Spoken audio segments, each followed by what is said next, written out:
Bismillahirrahmanirrahim. Today's lecture is about linear combination and spanning set. First of all, we will define linear combination in the Euclidean space Rn.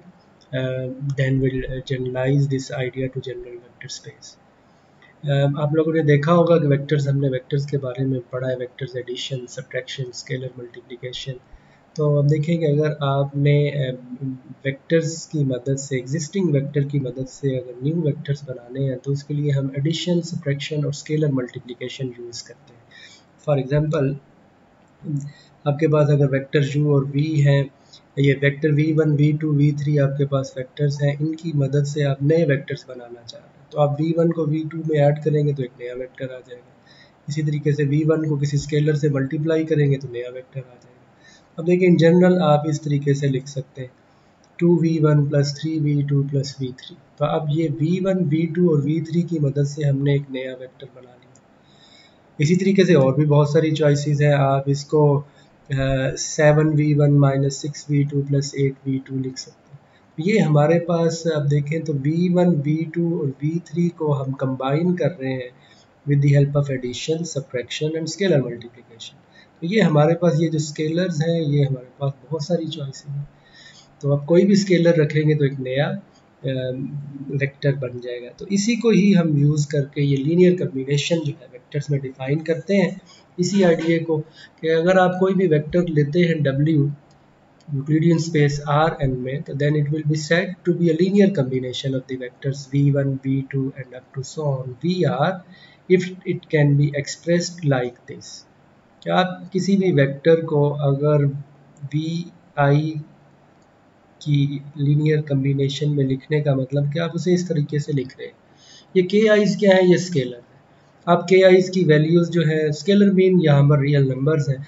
आप अगर के की values, के eyes की values बदलते जाएंगे, आपके पास नए वेक्टर्स आते जाएंगे। तो आप देखें तो इन वी आईज की मद के लीनियर कम्बिनेशन में इन्फिनिट मैनी जो है वेक्टर्स लिखे जा सकते हैं। तो आपके पास अगर आप यहाँ पर r की वैल्यू 1 ले लें तो सिर्फ एक ही वेक्टर है। इट मीन के हमारे पास v1 के scalar multiples.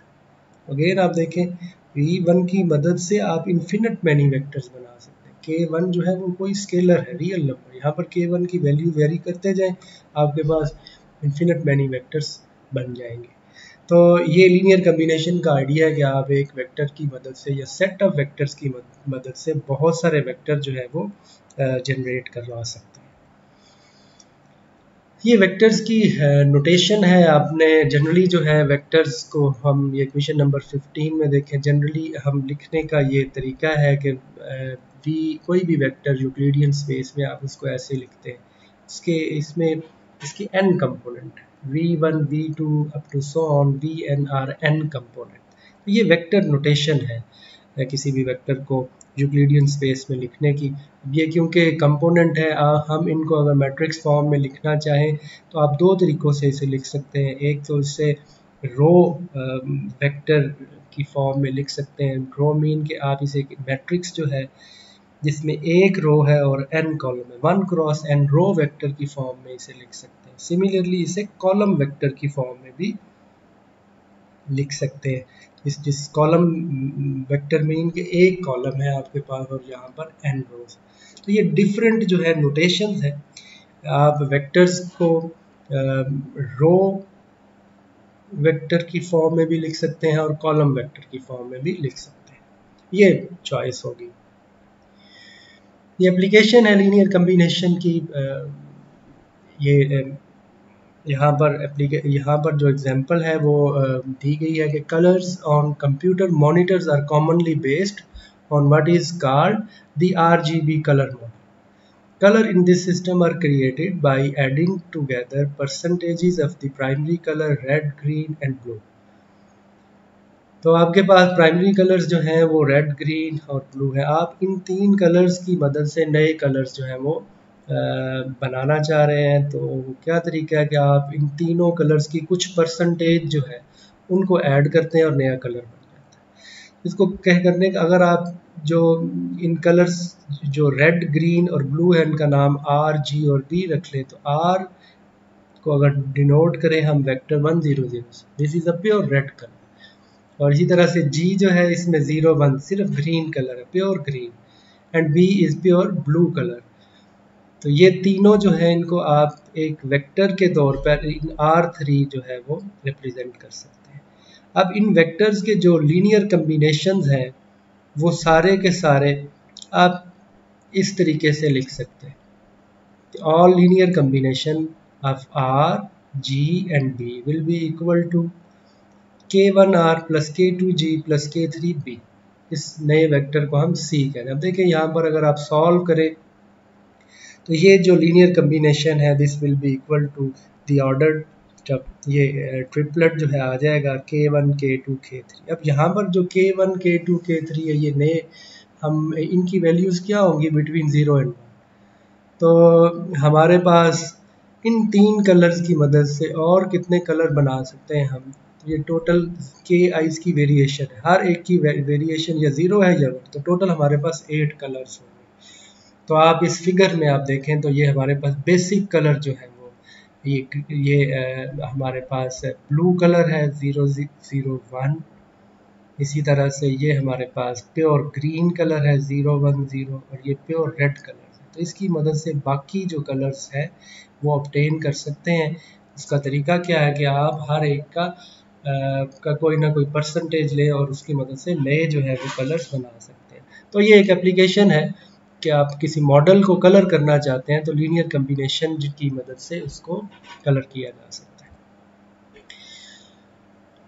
So sometimes we will want to find the smallest subspace of a vector space V that contain all the vector in some set of interest।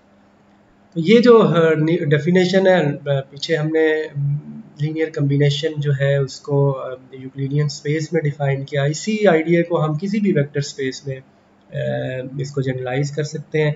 तो अब अगर W is a vector in a vector space V, अब देखिए vector space V ज़रूरी नहीं कि Rn ही हो, vectors ही हो। तो ये सेट है, और ये सेट जो है मैट्रिसेस का भी हो सकता है, ये फंक्शंस का भी हो सकता है, ये पॉलिनोमियल्स का भी हो सकता है। तो इन जनरल जब हम कह रहे हैं W is a vector in a vector space V, तो इट मीन कि W जो है वो V का एलिमेंट है। V के एलिमेंट्स को वेक्टर कह रहे हैं। अब इस एलिमेंट को हम कहेंगे कि वो लीनियर कम्बिनेशन है वेक्टर्स Vi का, अगर W को इस तरीके से लिखा जा सके। अब यहाँ पर अगर K I अगेन स्केलर्स हैं, इनको आप वेरी करेंगे तो आपके पास डिफरेंट वेक्टर्स आते जाएंगे। K की वैल्यू 1 रखेंगे तो इट मीन कि आपके पास एक ही वेक्टर है which is the scalar multiple of V1। तो ये लीनियर कम्बिनेशन है। अगर आपके पास कोई सेट हो, सेट ऑफ वेक्टर्स हो, तो उनकी मदद से आप बहुत सारे वेक्टर्स जो है वो जनरेट कर सकते हैं उनके लीनियर कम्बिनेशन से। अगेन क्योंकि हमें पता है वेक्टर स्पेस में एडिशन है और स्केलर मल्टीप्लिकेशन। आप देखें तो हमने V1 को स्केलर से मल्टीप्लाई किया, V2 को स्केलर से मल्टीप्लाई किया और उन्हें ऐड कर दिया। बिकॉज ये ऑपरेशन जो है ये vector space under this operation close है, तो ये सेट जो है ये V का ही एलिमेंट रहेगा। तो नेचुरल वे है इस एलिमेंट को डिफाइन करने का। तो लीनियर कम्बिनेशन के आई की हर वैल्यू के लिए इसी सेट V में ही एक एलिमेंट आपको मिलेगा। तो आप इन वेक्टर्स की मदद से इन्फिनिट मैनी एलिमेंट V में जनरेट करवा सकते हैं। अब ये जो एक मैंने कैसे बताया कि ये एक जो है मोटिवेशन ये है कि हम स्मॉलेस्ट सबस्पेस जो है वो फाइंड आउट करना चाह रहे हैं of a vector space V that contain specific vectors। तो ये सपोज कि हमारा ये थ्योरम हमें बता रहा है कि अगर हमारे पास ये सेट S जो है this is a non empty set of vectors in a vector space V, तो पहली चीज ये है कि the set W which consist of all linear combination of the vector in S is a subspace of V। तो W में हमने all possible linear combination रख दिया। तो मैंने बताया कि इस सेट के जितने भी पॉसिबल लीनियर कम्बिनेशन उसको W का है। और दूसरी चीज़ क्या है, ये जो सबस्पेस है जो कि हमने ऊपर डिफाइन किया, this is the smallest subspace that contain all the vectors in S। तो इसको प्रूफ करने का तरीका क्या है कि हमने पहले प्रूव करना है पार्ट ए में कि W जो है ये सब स्पेस है। तो सब स्पेस का हमने क्राइटेरिया पढ़ा हुआ है लास्ट लेक्चर में कि सब स्पेस जो है a non-empty set is said to be a subspace if it is closed under addition and scalar multiplication. So since W is the set of all combinations, linear combination of vectors in S, we will show that W is closed under addition and scalar multiplication. तो अगर हम suppose U और V दो element ले लें W के, तो फिर U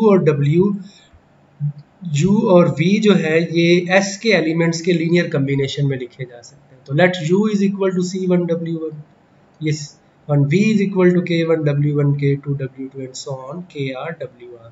तो अगर अब हम इनको ऐड कर दें तो W1 दोनों में है, कॉमन आ जाएगा और ये आपके पास एक नया स्केलर आ जाएगा। दो स्केलर्स को ऐड करेंगे नया स्केलर आ जाएगा। इसी तरह W2 कॉमन निकाल लें तो ये नया स्केलर आ जाएगा। इसी तरह WR जो है वो आप कॉमन निकाल लें, CR प्लस KR एक नया स्केलर आ जाएगा। तो U plus V can be written as a linear combination of W1, W2 and so on। और सारे के सारे जो लीनियर कम्बिनेशन है वो हमने सेट W में रखे हुए हैं। तो it mean U plus V जो है वो भी W का एलिमेंट होगा और ये एडिशन जो है वो क्लोज होगी। बिल्कुल इसी तरह से आप अंडर स्केलर मल्टीप्लिकेशन भी शो कर सकते हैं कि ये क्लोज है। अगर आप कोई स्केलर K ले लें, इसको U से मल्टीप्लाई करें तो ये K जो है हर एक WI से मल्टीप्लाई हो जाएगा। तो इट मीन और नेचुरली ये जो है ये भी लीनियर कम्बिनेशन है और ये अंडर स्केलर मल्टीप्लिकेशन भी क्लोज हो जाएगा। पार्ट बी जो है इसका ट्रिवियल है। सपोज के W, अगेन कॉन्ट्राडिक्शन से हम सपोज प्रूव कर रहे हैं। सपोज के W डैश एक सब स्पेस है V की which is the smallest and contain all the vectors in S, but since W is closed, तो आप देखें अगर कोई भी एलिमेंट अगर आप W डैश में लेते हैं, सपोज कि हमने वेक्टर U जो है वो W डैश में लिया है, तो U क्या होगा, U जो है वो WI के लीनियर कम्बिनेशन में लिखा जा सकता है। जैसे ये U हमने ले लिया, अगर ये सपोज के W डैश का एलिमेंट है तो U can be written as this.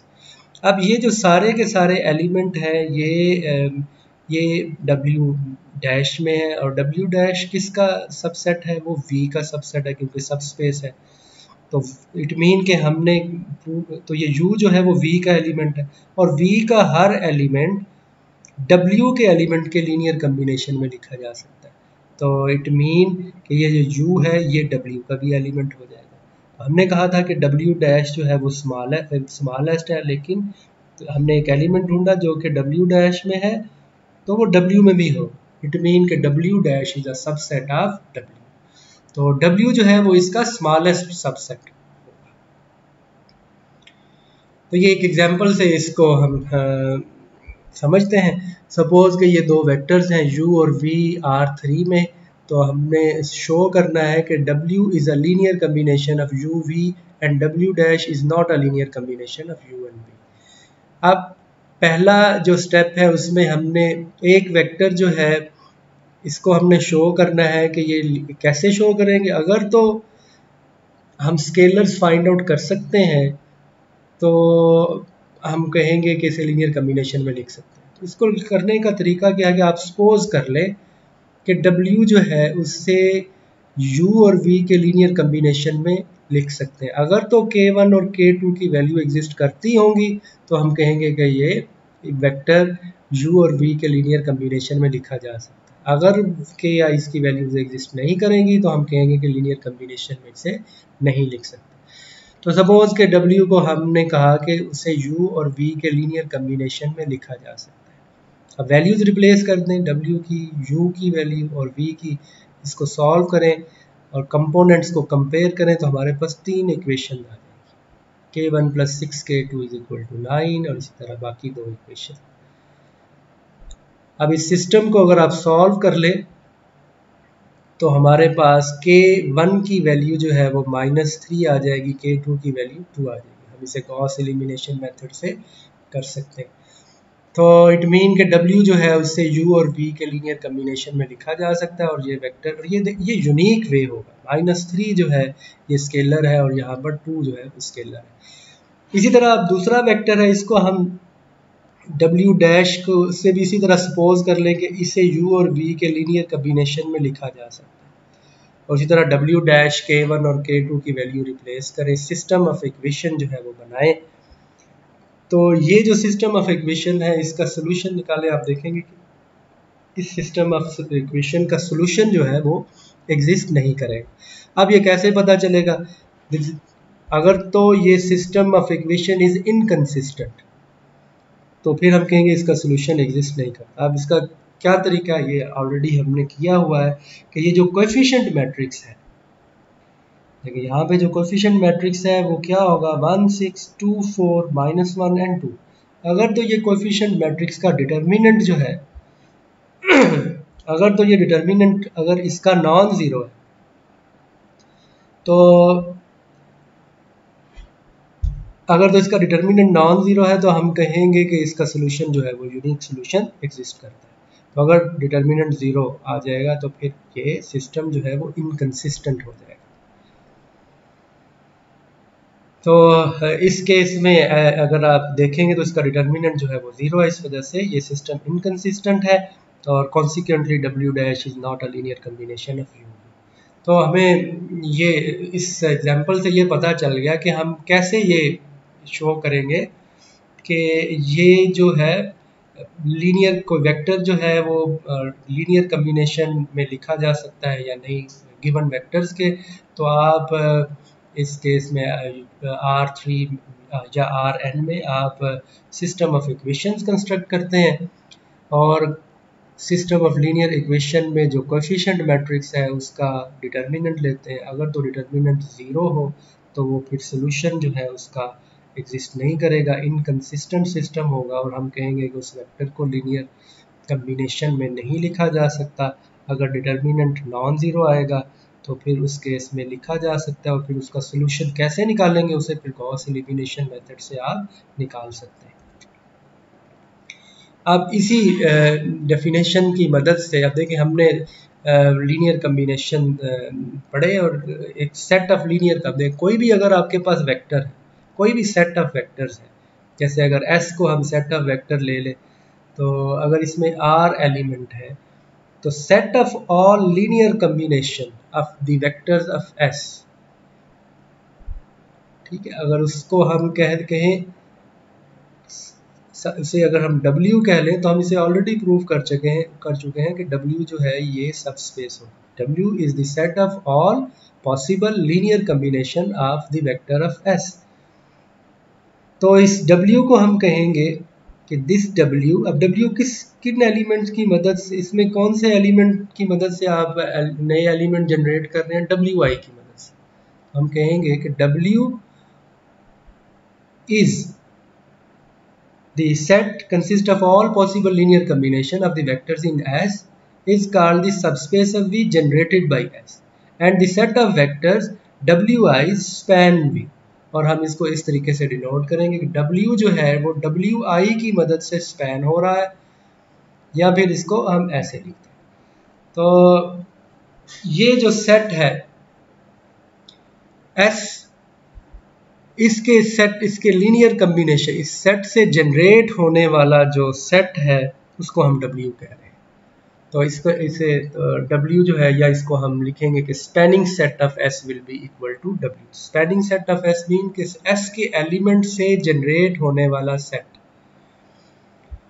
अब ये एग्जांपल से हम इसे अब देखें, अगर यूक्लिडियन ये Rn ले लें यूक्लिडियन स्पेस, तो रिकॉल दैट दी इसमें जो यूनिट वेक्टर अगर आप रिकॉल करें तो हमने क्या कहे थे कि E1 is a unit vector जिसमें फर्स्ट कंपोनेंट 1 है और बाकी सारे कंपोनेंट 0 है। E2 is a unit vector जिसमें सेकंड कंपोनेंट 1 है और बाकी जो है वो 0 है। तो ये हमारे पास n डायमेंशनल ये वेक्टर स्पेस है और इसमें ये n जो है वो हमारे पास यूनिट वेक्टर है। तो अब देखिए हर वेक्टर, कोई भी Rn में अगर कोई वेक्टर लेंगे तो वो इस फॉर्म का होगा, उसमें n कंपोनेंट होंगे, तो उसे नेचुरली इस तरीके से लिखा जा सकता है, इन EIs के लीनियर कम्बिनेशन में लिखा जा सकता है। आप अगर देखें इसको V1 से मल्टीप्लाई करें तो पहले कंपोनेंट 1 आ जाएगा, बाकी सारा कंपोनेंट 0 आ जाएगा। इसी तरह अगर इसको V2 से मल्टीप्लाई करें तो सेकंड कंपोनेंट V2 होगा, बाकी सारी जगह 0 होगा। और इसको अगर ऐड करेंगे तो आप ऐसे लिख सकते हैं। फॉर एग्जांपल अगर आप स्पेस में देखें तो वहाँ पर हम ये I, J और K की मदद से यूनिट वेक्टर्स को लिखते हैं। I is a unit vector along x-axis direction, J is a unit vector along y-axis, तो ये K जो है along z-axis है। तो कोई भी स्पेस में element vector A, B, C लेंगे तो उसे I, J और K कंपोनेंट की फॉर्म में लिखा जा सकता है, लीनियर कम्बिनेशन में लिखा जा सकता है। तो Rn में जो हमारे पास स्टैंडर्ड यूनिट वेक्टर्स जो है वही हमारे स्पैनिंग सेट हैं। तो ये जो वेक्टर्स हैं स्टैंडर्ड यूनिट वेक्टर, ये सारी की सारी वेक्टर स्पेस Rn को स्पैन करेंगे। तो these EI are the spanning set. Geometrically अगर आप देखना चाहें तो R में अगर आप R² में देखें तो अगर आप कोई वेक्टर लें, अगर एक वेक्टर है आपके सेट में तो उसका स्पैनिंग सेट क्या होगा, set of all linear combination. तो अभी तो एक ही वेक्टर की मल्टीपल्स होंगे के भी, तो मल्टीपल कैसे आएंगे, इसी लाइन पे ही रहेंगे। आप उस अगर v को किसी वेक्टर से मल्टीप्लाई करेंगे तो वो इसी लाइन पर ही एक नया वेक्टर आएगा, या तो उसकी लेंथ बढ़ जाएगी या लेंथ कम हो जाएगी, डिपेंडिंग अपॉन कि आप k कौन सा ले रहे हैं। अगर k की वैल्यू नेगेटिव ले रहे हैं तो आप इस डायरेक्शन में आ जाएंगे, लेकिन आपके पास सारे के सारे वेक्टर इसी लाइन पर ही आएंगे। इस केस में स्पैनिंग सेट क्या होगा, a set which is spanned by this single vector which passes through the origin is the line। तो स्पैनिंग सेट क्या होगा, is a line passing through the origin। इसी तरीके से अगर आपके पास दो वेक्टर्स हैं v1 और v2, तो अगर हम ये फाइंड आउट करना चाहते हैं कि what is the spanning set of v1 and v2, तो आप देखें तो v1 और v2 से जनरेट होने वाले सारे के सारे पॉइंट तो वो कौन से होंगे, ये पूरे का पूरा प्लेन आ जाएगा, तो set of all linear combination. तो इस केस में जो स्पैनिंग सेट है वो प्लेन है पासिंग थ्रू द ओरिजिन। इसी तरह से स्पैनिंग सेट जो है Rn के लिए तो हमने कहा कि स्टैंडर्ड वेक्टर्स जो हैं, जो यूनिट वेक्टर्स हैं वो स्पैनिंग सेट है। इसी तरह से अगर आप वेक्टर स्पेस ये Pn ले लें, Pn is the set of all polynomials of degree less than equal to n। तो कोई भी पोलिनोमियल अगर आप लेंगे तो अब देखें कि जनरली कोई भी पोलिनोमियल ले जिसकी degree less than equal to n है तो वो इस फॉर्म में लिखा जा सकता है, a0 + a1x and so on anxn। तो यहाँ पर अब देखें कि a0 के साथ आप 1 लिख सकते हैं, तो नेचुरली देखें 1x up to so on xn, ये जो वेक्टर्स हैं, ये जो एलिमेंट हैं, ये वेक्टर स्पेस Pn को जनरेट कर रहे हैं। तो इट मीन कि इन वेक्टर्स का 1x x² up to so on xn से जनरेट होने वाला सेट कौन सा होगा, सारी की सारी वेक्टर स्पेस Pn होगी, बिकॉज हर पोलिनोमियल इन वेक्टर्स के लीनियर कम्बिनेशन में लिखा जा सकता है। अगेन ये नेचुरल वे है, नेचुरल इसकी जो है वो वेक्टर्स है, ये जो नेचुरल वेक्टर्स हैं जो कि polynomial Pn set of polynomial Pn को स्पैन करेंगे। टेस्टिंग फॉर स्पैनिंग सेट,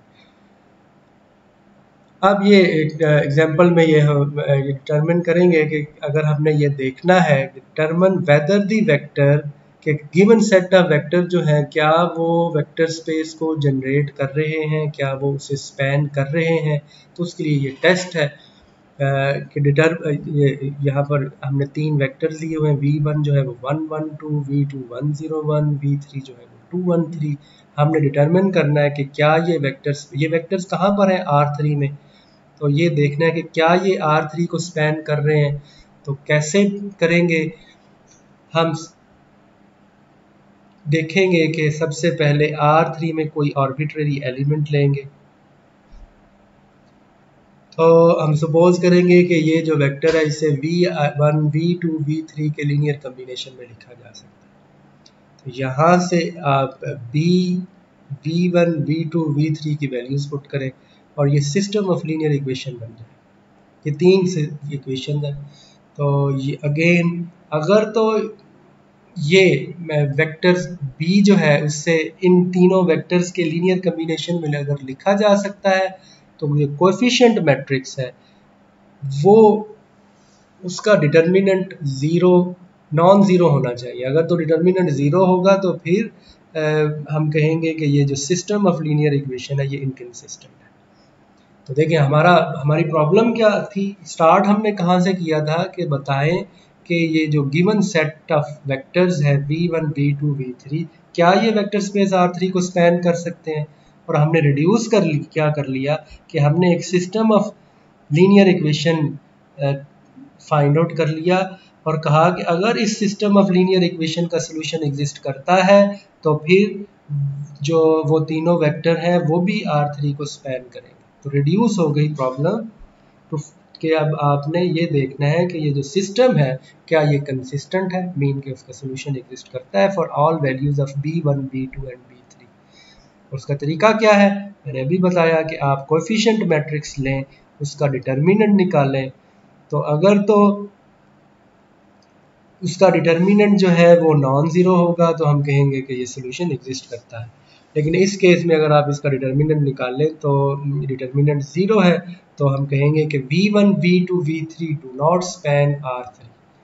अगर तो ये स्पैन करती तो फिर इसका डिटर्मिनेंट ज़ीरो हो जाता। तो ये टेस्ट है किस तरीके से आर एन में आप टेस्ट करते हैं कि वेक्टर जो है वो जो है गिवन सेट ऑफ वेक्टर क्या वेक्टर स्पेस को स्पैन कर रहे हैं। आप सबसे पहले वेक्टर जो है आर्बिट्रेरी वेक्टर्स को उन वेक्टर्स के लीनियर कम्बिनेशन में लिखें, वहाँ से सिस्टम ऑफ लीनियर इक्वेशन बनाएं और फिर जो कोएफिशिएंट मैट्रिक्स है उसका डिटर्मिनेंट फाइंड आउट करें।